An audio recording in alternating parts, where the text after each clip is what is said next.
नमस्कार। आज मैं फिर आपके सामने अपराध की एक और घटना लेकर आया हूँ। आज के अपराध की घटना भी हालिया है, हाल फिलहाल की है। प्रदेश है राजस्थान, जिला है पाली, कस्बा है बर कस्बा। बर कस्बे के न्यू कॉलोनी से रात में एक सूचना आई कि कॉलोनी के उगमराज चौहान का बेटा, जिसकी उम्र महज 7 महीने है, वो अपने घर की ही एक बाल्टी में गिर गया, जिससे उसकी मृत्यु हो गई। लेकिन ये बात गांव वालों के गले उतर नहीं रही है। बहरहाल पुलिस आ गई। बच्चे की मां शोभा का रो रो कर बुरा हाल था। पिता उगमराज थोड़ी थोड़ी देर में बेहोश हो रहा था। पुलिस ने घटनास्थल को अच्छी तरह से देखा। राजस्थान में बड़ी बड़ी बाल्टियों का चलन है। पानी की कमी होती है स्टोरेज के लिए। हम लोगों की तरफ इधर छोटी छोटी बाल्टियां जो ज़्यादातर नहाने के काम आती हैं, इससे इतर बड़ी बाल्टियां होती हैं जिनमें पानी स्टोर करके लोग रखते हैं।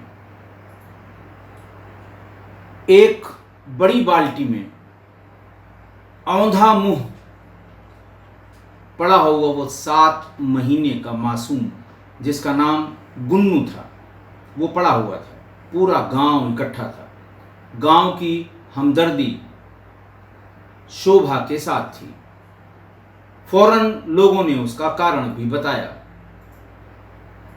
कि शोभा बच्चे के लिए बहुत परेशान थी। इसके 5 मिसकैरेज हो चुके थे। लाखों रुपए डॉक्टरों पर लुटाया था। देवी देवता का कोई स्थान इसने नहीं छोड़ा था। और आखिरकार मिन्नतों के बाद 10 साल बाद शादी के ये बच्चा पैदा हुआ था। और इस बच्चे का नाम पूरे परिवार ने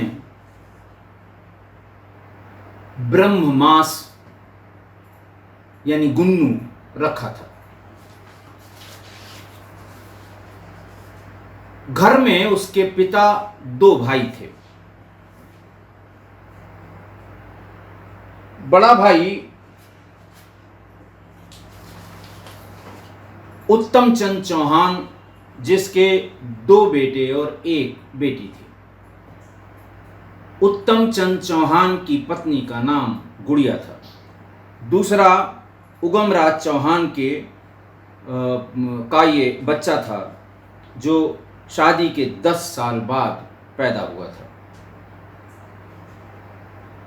वो बाल्टी में कैसे पहुंच गया, ये बात किसी की समझ में नहीं आ रही थी, क्योंकि घटना वाले दिन यानी 2 जुलाई को परिवार के सभी सदस्य अपने रिश्तेदार, पड़ोस में ही रहने वाले चंपालाल चौहान के यहाँ उनके घर पर गए हुए थे।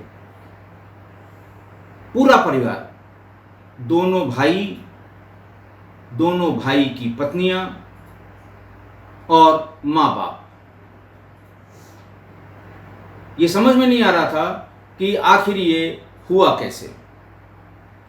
घर के 3-4 नौकरों को पर शक जाहिर किया घर वालों ने और गांव वालों ने भी। कुछ मजदूरों पर शक किया जो वहां थोड़ा सा कंस्ट्रक्शन का जो काम चल रहा था उसमें शामिल थे। पुलिस सबको उठा लाई, बटोर लाई। एक एक से पूछताछ शुरू हुई। घटना के वक्त या घटना के दिन ये लोग कहाँ थे, एक एक की बात को वेरीफाई भी किया गया। लेकिन किसी का भी न तो कोई मोटिव समझ में आया और ना ही कोई इनकी लोकेशन का या इनकी संलिप्तता का कोई भी सुराग पुलिस को मिल पाया। सबूत मिला उसी बाल्टी से जिसमें बच्चा डूबा हुआ था। मतलब सिर के बल वो औंधा पड़ा हुआ था, पैर का हिस्सा बाल्टी के किनारे पर था। उसमें जो चुनरी पहनी जाती है उसमें सितारे जड़े होते हैं। राजस्थान में बहुत ही चटक रंग और अच्छी चुनरियों का बड़ा चलन है, बड़ा फैशन है। बल्कि राजस्थान की जो चुन्नी हैं, दुपट्टे हैं, ये जिस तरह से रंगे जाते हैं, उनको तागे में बांध के और अलग अलग उसके रंग बिखेरे जाते हैं, वो पूरे देश विदेश में बहुत प्रसिद्ध हैं। वहाँ की महिलाएं भी राजस्थान में ट्रेडिशनली बहुत गोटे पट्टे वाली चुनरी या जो घाघरा पहनती हैं या और जो कपड़े पहनती हैं, खासकर शादी ब्याह के मौके पर, उसमें तमाम सितारे और इस तरह की चमकीली चीज़ें लगी हुई होती हैं। पुलिस जब पहुंची तो पुलिस ने सबसे पहले कारण का पता करने के लिए बॉडी को सील करके पोस्टमार्टम के लिए भेज दिया। मौके पर गई वहाँ की जो डीएसपी थी, लेडी ऑफिसर थी, और उनको जैसे ये कहते हैं ना कि क्राइम के या अपराध का अनावरण या अपराध में काम करना, वो उसका उनका शौक था। उनका नाम था सीमा चोपड़ा। सीमा चोपड़ा और बर के जो एसएचओ थे सुखदेव सिंह, इन्होंने घंटों घंटों उस घर की में रुककर और कोशिश की ये जानने की कि कौन आया गया होगा या कोई सबूत मिला हो। बाल्टी के उस पानी का सैंपल भी लिया कि ऐसा तो नहीं बाल्टी के पानी में कुछ ऐसा था कि बच्चे ने हाथ लगाया और उसकी मृत्यु हो गई। बाल्टी के पानी का सैंपल केमिकल एनालिसिस के लिए लेते समय उसमें वो जो गोटे पट्टी वाली जो चुनरी होती है उस पर लगे हुए सितारे 2-3 उसकी तलहटी में दिखाई पड़े। सीमा चोपड़ा ने फौरन उसे बाहर निकाला और घर वालों से ये कहा कि ये बताइए कि आप सभी अपने कपड़े निकाल कर देंगे या हमें एक एक कपड़े की तलाशी लेनी होगी। लोग समझ नहीं पाए। उन्होंने कहा कि आप जितनी स्त्रियां हैं घर में, जो महिलाएं हैं, वो अपनी चुन्नी, ओढ़नी या जो घाघरा पहनती हैं या जो राजस्थान की जो पोशाक है, वेशभूषा है, और ख़ासकर जो शादी ब्याहों में पहना जाता है, वो एक एक करके लाकर रखना शुरू किया। और तुरंत निगाह पड़ी बच्चे की ताई यानी गुन्नू की ताई गुड़िया के कपड़ों पर। गुड़िया के की जो चुनरी थी, गुड़िया के की जो चुनरी थी जो उसने लाकर रखी थी, उसमें ठीक वैसे ही जो चमकीले सितारे जड़े जाते हैं, अच्छे लगते हैं। राजस्थानी पोशाक वैसे ही बहुत अच्छी लगती है और महिलाओं की वो डार्क कलर की अलग अलग तरह के कॉम्बिनेशन की पोशाक वो और अच्छी लगती है। और उसमें गोटे में तरह तरह की वो टाँके हुए होते हैं जो चमकीले सितारे जैसे होते हैं। उस चुनरी के उन पट्टों पर लगी हुई वो जो सितारे थे, उनको एक एक करके निकाला गया। 4-6 वो सितारे निकाले गए। फॉरेंसिक टीम आई हुई थी और बाल्टी के पानी में जो सितारे बरामद हुए थे, उन दोनों को अलग अलग रखकर मौके पर ही फॉरेंसिक टीम ने जो उसके पास लेंस होते हैं बड़े पावर के, उनसे चेक करना शुरू किया। मतलब कितनी धारियां बनी हैं उसमें, कितने उसमें होल बने हैं टाँकने के लिए, कितनी लंबाई है, कितनी चौड़ाई है। दोनों को जब मैच किया तो वो परफेक्टली वही निकले जो चुन्नी से निकाले गए थे। यानी उस समय, जिस समय ये लड़का, उस बच्चा या गुन्नू पानी में गिरा होगा, उस समय ये महिला आस पास जरूर रही होगी। पुलिस को यह भी शक हुआ कि हो सकता है पानी जब इकट्ठा किया, और कई बाल्टियां थीं, तमाम स्टोर करके पानी जो घर में रखा जाता है सब बाहर निकाला गया। किसी में भी इस तरह के सितारे नहीं मिले सिवा उस बाल्टी के जिसमें गुन्नू का शव मिला था। पुलिस ने सबसे पहले गुड़िया यानी गुन्नू की ताई से पूछताछ करने की कोशिश की। पूरा परिवार विरोध में खड़ा हो गया। पिता जो इनके थे उत्तम चंद और उगम राज के, बेगम चंद चौहान, उनकी पत्नी, दोनों बेटे उत्तम चंद भी और उगम राज भी, और दोनों बहुएं, एक बहू को तो पुलिस पूछताछ करने की कोशिश कर रही थी और दूसरी बहू जिसका बेटा मारा गया था, शोभा, इन लोगों ने पुलिस का विरोध करना शुरू किया। इन लोगों ने कहा कि ये गुन्नू की ताई है, अपने जान से ज्यादा वो गुन्नू को प्यार करती थी। आपको इससे पूछताछ करने का या इस पर शक करने का कोई इख्तियार नहीं है, कोई अधिकार नहीं है। हम लोग भी जब इन पे शक नहीं कर रहे हैं तो आप कैसे शक कर सकते हैं।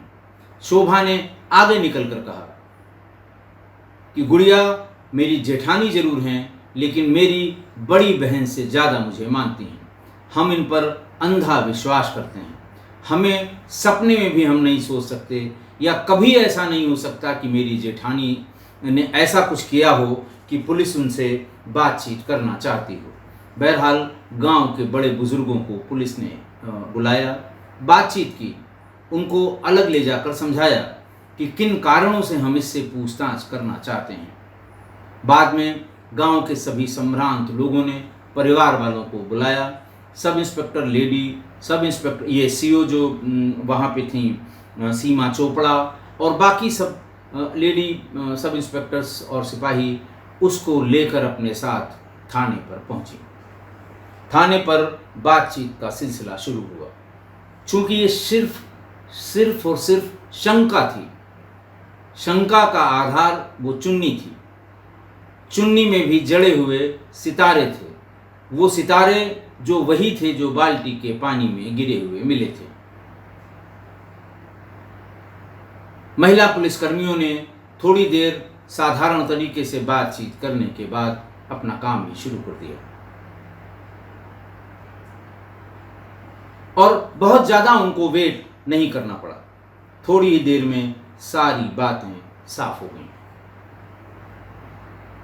गुड़िया ने बताया कि हाँ, मैंने ही इस बच्चे को मारा है। जब अंत में चोपड़ा ने उससे ये सवाल किया कि आखिर तुम भी 3 बच्चों की मां हो, 7 महीने के गुन्नू को इस तरह से मारते समय तुम्हारा दिल एक बार भी नहीं दुखा, वो सिर्फ सिर नीचे करके बात सुनती रही। जब पूरी बात सामने आई तो यूं सामने आई कि गुड़िया के 2 लड़के और 1 लड़की थी। शोभा के 5 मिसकैरेज हो चुके थे। हर बार वो उससे कहती थी कि क्यों इतना परेशान हो रही हो, मेरे एक बेटे को गोद ले लो। लेकिन इस बात के लिए उगम राज चौहान यानी शोभा के पति नाराज नहीं होते थे और ये कहते थे कि नहीं, अभी तो हमारी उम्र कहाँ निकली जा रही है, हम अभी कोशिश करेंगे। हमने लाखों रुपए इलाज में खर्च किए हैं, मंदिरों में जाके मन्नतें मांगी हैं, तो हमें जरूर इसका फल मिलेगा। और जब गुन्नू पैदा हुआ उसके बाद से ही गुड़िया का व्यवहार शोभा के प्रति डिफरेंट हो गया। उसे ऐसा लगने लगा कि जिस पूरी प्रॉपर्टी पर मेरी निगाह थी उसके आधे का हिस्सेदार तैयार हो गया है। वो भीतर ही भीतर उससे जलन रखने लगी थी और इसीलिए 2 तारीख को जब रिश्तेदार के यहाँ शादी थी, चंपालाल चौहान के यहाँ, और सारे लोग वहाँ गए। क्योंकि गुन्नू छोटा था और सो गया था, इसलिए उसको लेकर नहीं गए।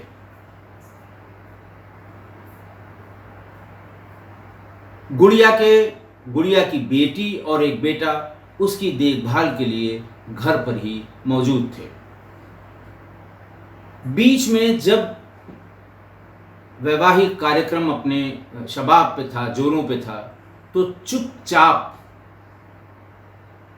गुड़िया घर वापस आ गई और अपने दोनों बच्चों से कहा कि अब मैं आ गई हूँ, बच्चे को देख लूँगी, तुम लोग जाके बारात में, तुम लोग जाके शादी में शामिल हो जाओ। तैयार होके वो दोनों वहाँ से चले गए। घर में अकेली गुड़िया और उसकी जेठानी शोभा का 7 महीने का बच्चा था। गुन्नू सो रहा था, अच्छी नींद सो रहा था। इसी बीच में पानी के लिए बाल्टी है, बाल्टी निकाली उसने और 2 घड़ों में भरा हुआ पानी था, आधा आधा दोनों घड़ों का पानी निकालकर उस बाल्टी को भर दिया।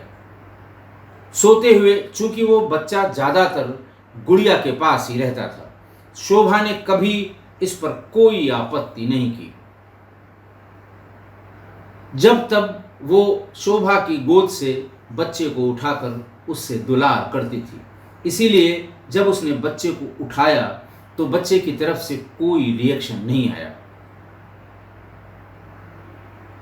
बाल्टी के ठीक नज़दीक पहुंचते ही उसने झट से दोनों पैर हाथ से पकड़े और उसका मुंह का हिस्सा पानी में डुबो दिया।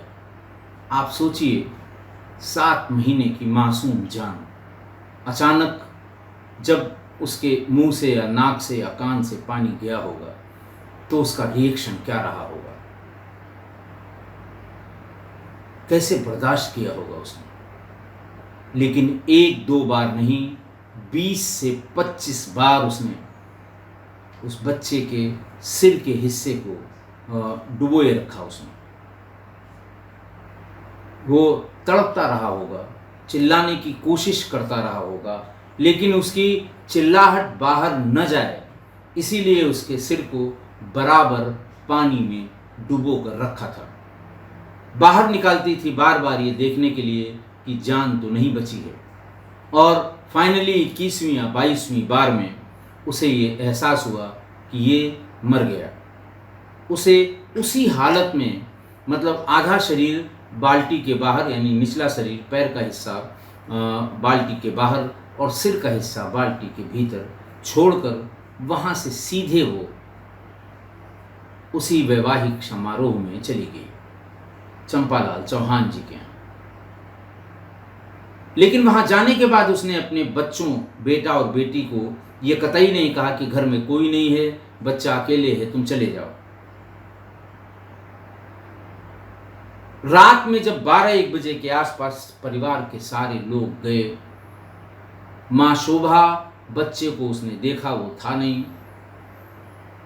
वो ढूंढने लगी, तभी उसकी निगाह बाल्टी में आधा पैर बाहर निकला हुआ, आधा सिर का हिस्सा भीतर पड़ा हुआ उसकी निगाह पड़ गई। देख के वो इस कदर चीखी कि पूरा घर इकट्ठा हो गया।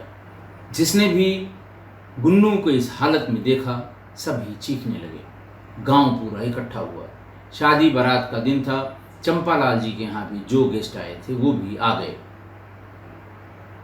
पुलिस को खबर की गई, पुलिस आ गई और अगले दिन जो इसकी चुन्नी का, क्योंकि ऐसा जो रिक्रिएशन ऑफ क्राइम सीन है कि जब वो बार बार उसको ऊपर नीचे कर रही थी, वजन था 7 महीने का, अगर बच्चा है तो वो ज़रूर 8-10 केजी का तो रहा होगा। और उसको ऊपर नीचे करने में उसकी चुन्नी जब फंसी होगी कपड़े के बाकी दूसरे कपड़ों के हिस्से से, तो वो उस पर जड़े हुए वो जो सितारे होते हैं वो टूट कर उस पानी में चले गए। यानी गुन्नू ने अपनी मौत का सबूत अपने मौत के सामान में ही छुड़वा दिया, ताकि मेरी ताई, जिसने मेरे साथ ये धोखेबाजी की है, वो बच न सके। और एकमात्र यही सबूत था जिसकी वजह से पुलिस का शक गुड़िया पर गया था। जिस समय गुड़िया ये अपना वृत्तांत बता रही थी, वहाँ के लोकल जो अखबार नवीस हैं वो सब मौजूद थे। उन्होंने अगले दिन के अखबारों में लिखा है कि उसकी बात जब वो बता रही थी तो वहाँ जो महिला सीओ थी चोपड़ा, सीमा चोपड़ा, महिला सब इंस्पेक्टर, महिला कांस्टेबल्स और यहाँ तक कि पुरुष कांस्टेबल्स भी सब रोने लगे थे, क्योंकि गुन्नू का शव सबने देखा था। इतने मासूम बच्चे की इतनी बेरहमी से हत्या। जैसे जैसे वो बताती गई कि इतनी बार डुबोया फिर निकाला, लेकिन उसके नाक से ऐसा लग रहा था कि वो हवा बाहर आई है, बुलबुला दिखाई पड़ा, फिर मैं डर गई, फिर मैंने उसको डुबाया। इस बार वो देर तक डूबा रहा। 3-4 बार में जब भी डुबोती थी उसके हाथ पैर में हल्का हल्का मूवमेंट होता था, और 20वीं 21वीं बार में जब किसी तरह का मूवमेंट होना बंद हुआ तब मैंने फिर भी मुझे शक हुआ तो मुंह उसी में डुबोकर पैर को बाहर रख दिया, ताकि ऐसा महसूस हो कि वो चलते चलते या रेंगते रेंगते पास में आया होगा और गलती से उसका मुंह का हिस्सा पानी में गिर गया होगा। दिमाग बहुत लगाया था गुड़िया ने, उसके दिमाग लगाने में कोई कमी नहीं थी। और सबसे ज़्यादा ड्रामा ताई ही कर रही थी जब पुलिस आई। सीओ ने, सीमा चोपड़ा ने वहाँ सबके सामने यही कहा कि हम लोगों को सीमा के रोने का उतना दुख नहीं हो रहा था जितना सीमा की जेठानी गुड़िया के रोने का ड्रामा कर रही थी। चिघाड़ चिघाड़ के रोना, जोर जोर से दोनों हाथ जमीन पर पटकना और अचानक बेहोश हो जाना।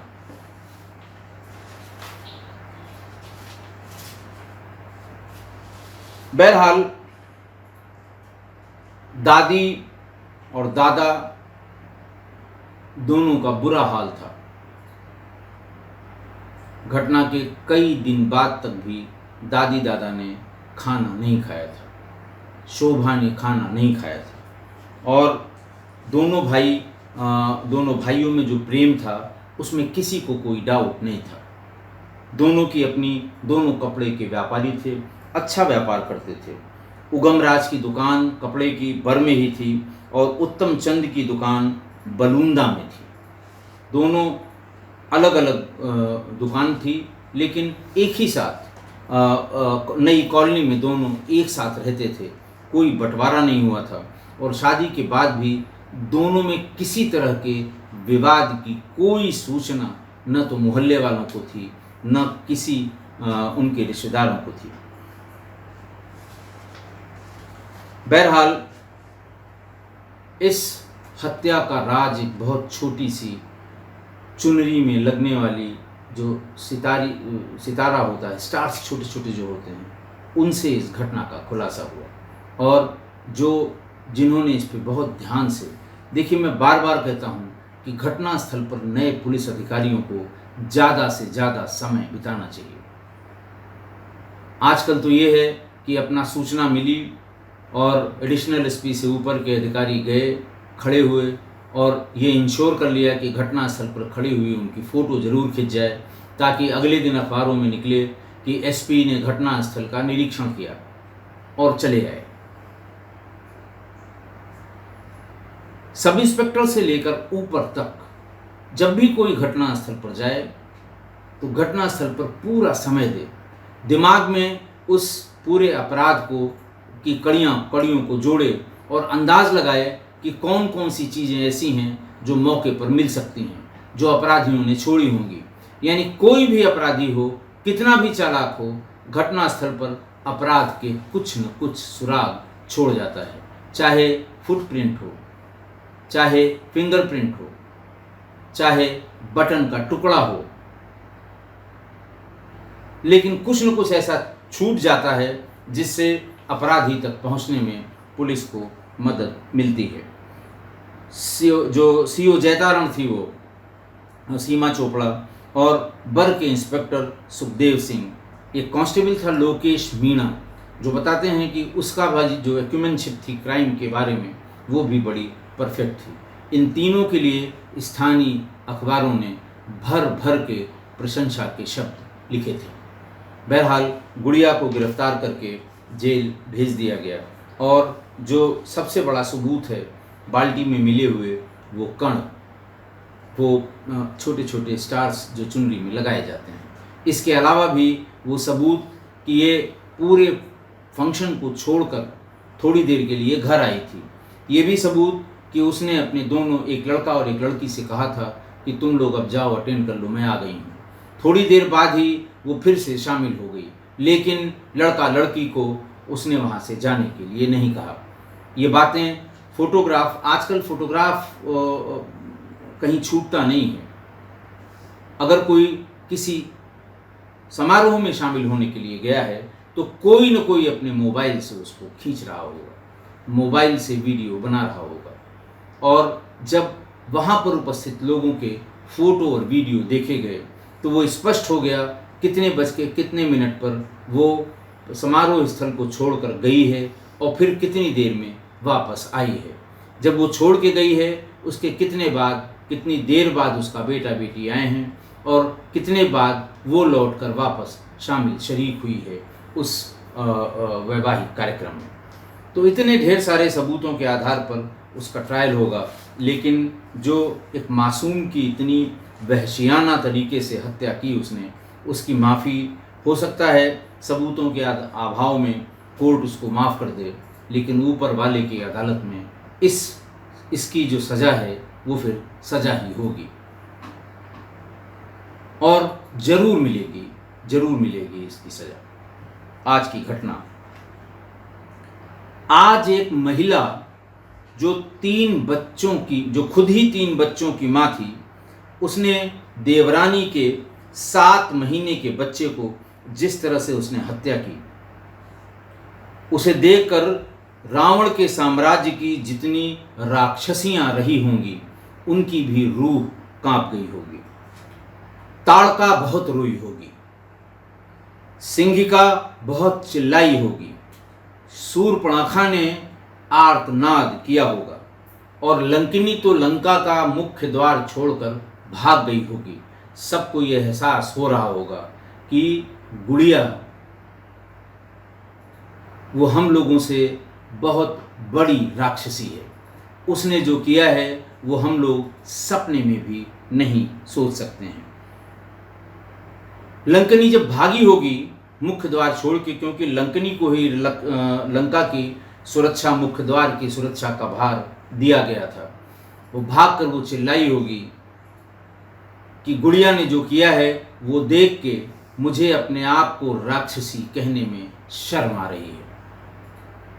शैतान की भी रूह कांप गई होगी। लेकिन सवाल अब ये है कि जब शोभा को ये पता था कि उसकी जेठानी हर बार मिसकैरेज होने के बाद उससे इस बात का दबाव बनाती थी कि तुम क्यों परेशान होती हो, मेरे 2 में से किसी एक बेटे को तुम गोद ले लो, उसका पालन पोषण अपने बेटे की तरह करो, हम लोग कभी पूछने नहीं जाएंगे।